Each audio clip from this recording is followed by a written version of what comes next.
El lugar que vamos a hablar hoy tiene algunas de las aguas más cristalinas del planeta, pero bajo la superficie esconde un laberinto de cuevas que se ha cobrado la vida de principiantes y buzos con décadas de experiencia.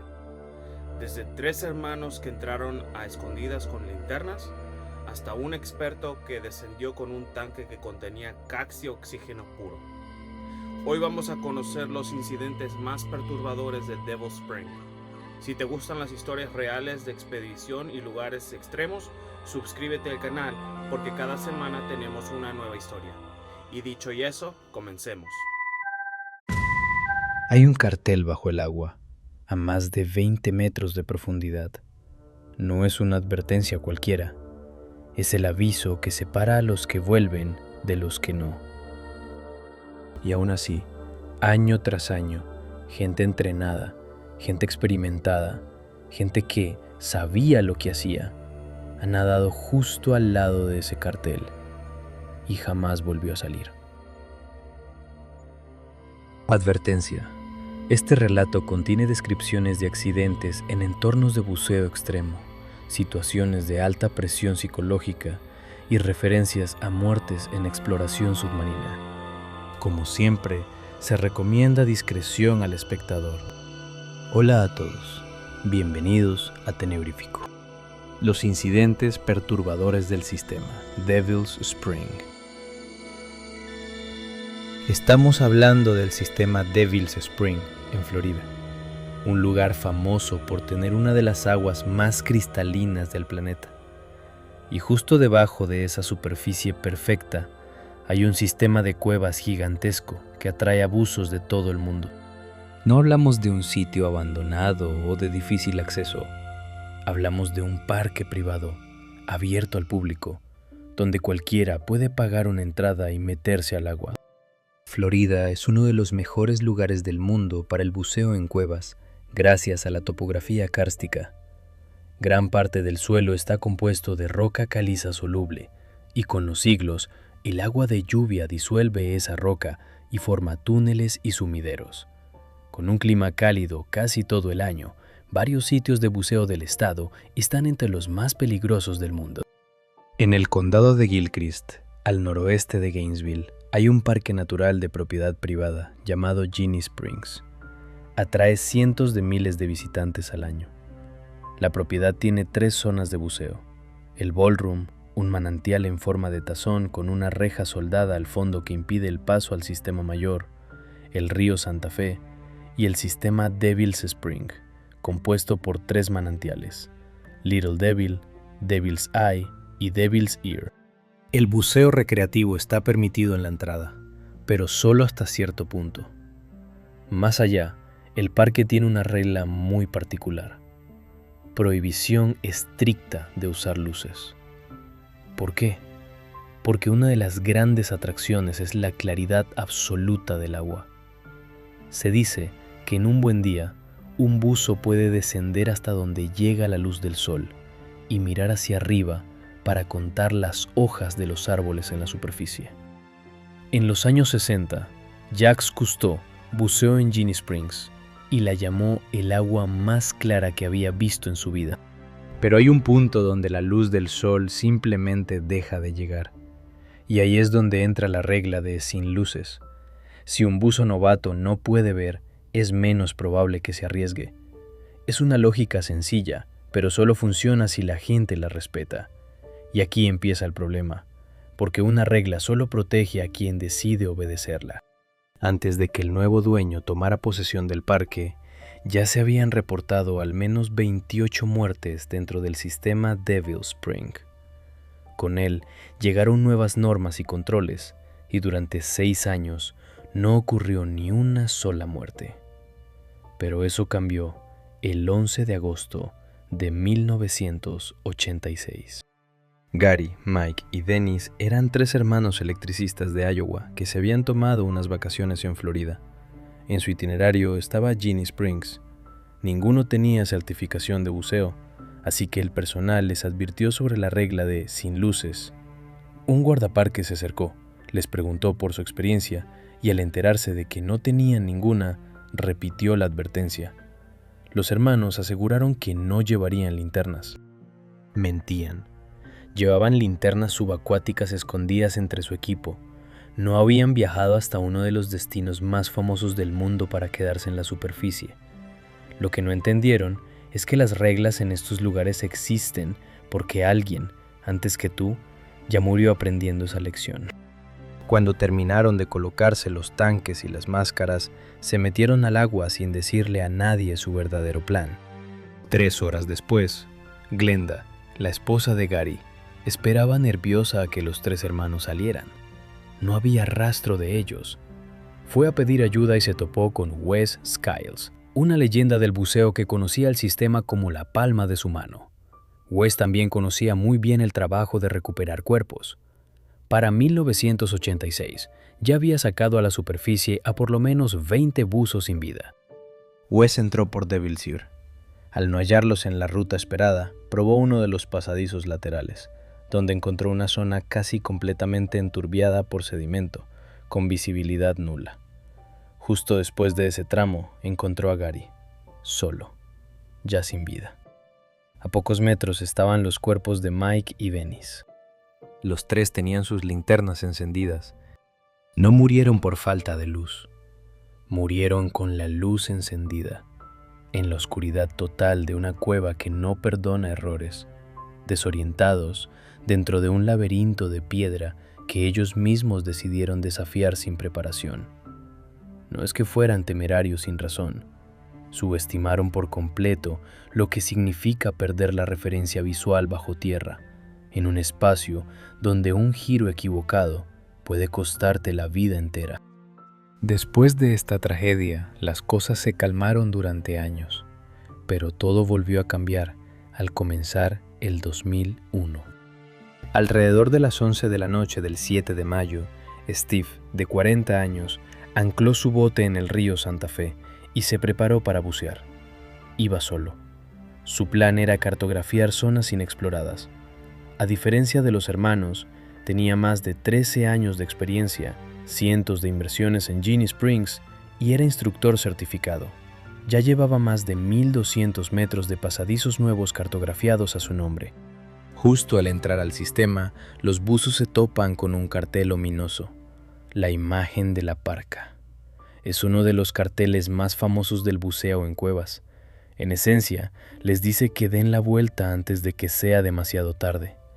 Pero para alguien como Steve, que probablemente había pasado junto a ese cartel cientos de veces, ya ni siquiera registraba como una advertencia. La familiaridad mata más que la ignorancia. Un principiante le teme al peligro porque no lo entiende. Un experto corre el riesgo de dejar de temerle porque cree que ya lo entiende del todo. A la mañana siguiente, al no encontrar a Steve, sus amigos salieron a buscarlo. Vieron su bote vacío, todavía anclado. En el camino, pasaron junto a varios tanques que Steve había dejado preparados para su regreso, todos completamente llenos. Después de 1 hora recorriendo los pasadizos angostos, lo encontraron a poco más de 1,000 metros de la entrada, junto a su cuerda guía, con 2 tanques vacíos en la espalda. Algo no cuadraba. Antes de hallarlo, habían encontrado su vehículo de propulsión a unos 38 metros de distancia, con una botella de gas todavía llena sujeta al equipo. Lo que realmente le ocurrió a Steve esa noche sigue siendo un misterio. Los expertos plantearon 2 teorías. O sufrió algún malestar físico que lo dejó inconsciente, o se adentró demasiado y no logró vencer la corriente antes de quedarse sin gas. Esta segunda teoría se descarta porque implicaría que Steve tomó un riesgo innecesario, algo que no encajaba con su reputación de buzo meticuloso. Lo que pasó ahí abajo, hasta hoy, nadie lo sabe con certeza. 1 año después, el 9 de marzo de 2002, Terry, buzo certificada de 30 años con más de 500 inmersiones, visitó Genie Springs junto a su esposo Alan y un amigo. Planeaban llegar hasta la Ice Palace. Entraron por Devil's Ear a la 1:10 de la tarde. Llegaron a la Ice Palace unos 45 minutos después, habiendo usado apenas 1/3 de su aire, siguiendo la regla de los tercios. 1/3 para entrar, un tercio para salir y el último para emergencias. Iban perfectamente a tiempo, así que dieron la vuelta. Alrededor de las 2:25, justo tras cruzar una restricción angosta conocida como el ojo de la cerradura, Terry, que iba al frente, se puso vertical y se giró hacia sus compañeros. Necesitaba cambiar a su regulador de reserva.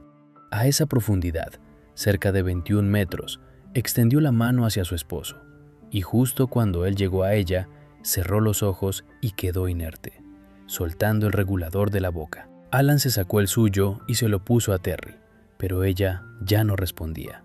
La llevaron a la superficie, pero Terry nunca recuperó la conciencia. La investigación reveló la posible causa.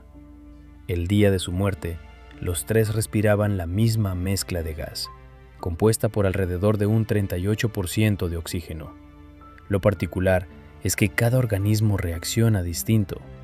Alan y su amigo no sufrieron efectos adversos, pero en Terry fue suficiente para provocarle toxicidad por oxígeno. Su cuerpo simplemente no toleró lo mismo que el de los otros dos.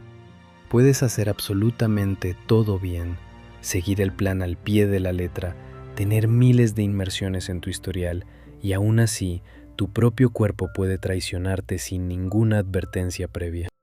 El 8 de agosto de 2013, un hombre llamado Carlos llegó a Ginnie Springs con su equipo y algunos amigos. Había viajado desde Canadá.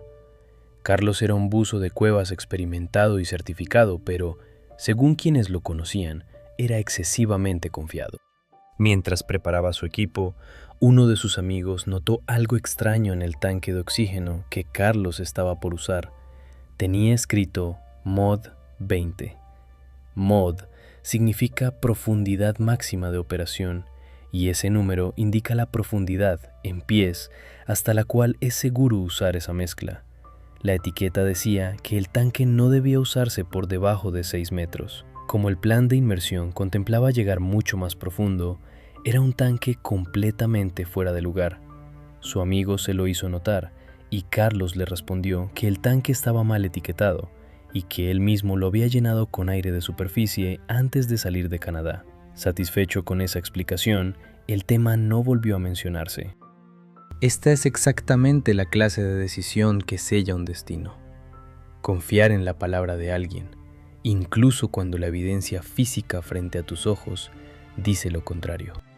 Al entrar por Devil's Eye, Carlos respiró de ese tanque hasta alcanzar unos 27 metros de profundidad. De repente, comenzó a convulsionar. Sus compañeros lo subieron a la superficie, pero ya no respiraba. A pesar de aplicar RCP, no lograron reanimarlo. Tras su muerte, su equipo fue examinado. El contenido real del tanque tenía un 98% de oxígeno, casi oxígeno puro. No hay forma humana de que un cuerpo tolere eso a esa profundidad. Carlos no murió por mala suerte ni por un fallo mecánico. Murió porque confió en su instinto en lugar de confiar en la etiqueta que tenía frente a los ojos. No todos los accidentes en Devil Spring involucran abusos experimentados cometiendo errores técnicos. Muchos involucran algo mucho más simple y mucho más humano: el alcohol. El 25 de junio de 2001, Christopher, de 22 años, disfrutaba de un día en el manantial junto a sus amigos. Cerca de las 11 de la noche, decidieron nadar en traje de baño, sin neopreno, pero con máscaras, aletas y linternas, algo prohibido para personas sin certificación. Sus amigos salieron del agua, pero Christopher quiso quedarse y siguió descendiendo solo. Cuando no volvió a subir, pidieron ayuda. Un buzo de rescate lo encontró sin vida, a unos 10 metros de profundidad, en la boca de la cueva. Testigos declararon que lo habían visto bebiendo antes de entrar al agua. Años después, el 21 de agosto de 2004, Brian, de 24 años, fue a Ginnie Springs de fin de semana con amigos. Tenía certificación de aguas abiertas, pero no en cuevas. Esa noche el grupo decidió nadar con tanques de aire. Después de varios descensos, Brian anunció que le quedaban solo unos minutos de aire y que los usaría para un último descenso. Los buzos experimentados nunca planean terminar una inmersión sin aire de reserva. Es una de las reglas más básicas. Brian decidió hacer justo lo contrario, gastar hasta la última gota de aire en un capricho de último minuto. Descendió solo, y cuando pasaron los minutos sin que volviera, sus amigos pidieron ayuda. Un instructor encontró a Brian sin vida en la entrada de Devil's Ear, sin nada de aire en sus tanques. También había estado bebiendo antes de bucear esa noche. Estos dos casos son quizás los más dolorosos porque son completamente prevenibles. No hablamos de fallas de equipo ni de mezclas de gas mal calculadas. Hablamos de decisiones tomadas bajo la influencia del alcohol, en la oscuridad, sin certificación, contra reglas escritas para evitar este desenlace. El alcohol no solo afecta el juicio en la superficie. Bajo el agua, sus efectos se potencian, alteran la percepción de profundidad y tiempo y aceleran el pánico. Meterse borracho a una cueva no es simplemente una mala idea, es directamente jugar a la ruleta rusa con la física del cuerpo humano. Más recientemente, el 4 de septiembre de 2021, Isaac, de 21 años, acababa de obtener su certificación como soldador subacuático, el primer paso para convertirse en buzo comercial. Como parte de la celebración, decidió bucear en Devil Spring con amigos. Se puso los tanques y descendió acompañado. Después de apenas 15 o 20 minutos, empezó a tener problemas. Su compañero subió a pedir ayuda. Cuando los buzos de rescate lo encontraron, ya era demasiado tarde. Su familia llegó al lugar y encontró algo que todavía hoy cuesta procesar. La fiesta seguía en marcha, a pesar de que todos ya sabían que Isaac había muerto minutos antes. Muchos seguían bebiendo mientras su cuerpo yacía en la orilla. La familia presentó una demanda, alegando que permitieron que Isaac buceara sin capacitación en buceo de cuevas. La autopsia no encontró ni alcohol ni drogas en su sistema. Su muerte no fue producto de su propia imprudencia individual, sino de una cadena de negligencia institucional. Después de repasar todos estos casos, hay un patrón que se repite una y otra vez. Casi ninguna de estas muertes fue causada por mala suerte pura. Casi todas fueron el resultado de una decisión pequeña, aparentemente insignificante en el momento, que terminó desatando una tragedia irreversible. Los hermanos que mintieron sobre sus linternas. Steve, el experto que buceó solo. Carlos, que confió en una explicación en lugar de confiar en una etiqueta. Brian, que decidió gastar su última reserva de aire por capricho. Una regla que existía, una advertencia que se dio, y aún así, la naturaleza humana encontró la forma de ignorarla. Devil's Spring no es peligroso porque sea oscuro o inaccesible. Es peligroso precisamente porque es hermoso. Esa claridad de agua que dejó boquiabierto a Cousteau es la misma que atrae a gente sin preparación, que ve un agua tan transparente que le cuesta creer que algo malo pueda pasarle ahí dentro. La belleza funciona como un camuflaje del peligro real. La experiencia, sin respeto constante al riesgo, se convierte en una forma silenciosa de exceso de confianza. No hace falta ser principiante para morir en una cueva. A veces basta con dejar de temerle correctamente al lugar donde uno se mete. El problema nunca ha sido el agua. El problema siempre ha sido subestimarla. Si llegaron hasta aquí, gracias por acompañarme en esta historia. ¿Creen que deberían cerrarse por completo los accesos no certificados a sistemas como Devil's Spring? ¿O creen que la responsabilidad debería quedar completamente en manos de cada persona? Déjenme su opinión en los comentarios. Si les gustó este tipo de contenido, denle like, suscríbanse y activen la campanita. Subimos contenido nuevo cada semana. Gracias por ver Tenebrífico. Nos vemos en el siguiente episodio.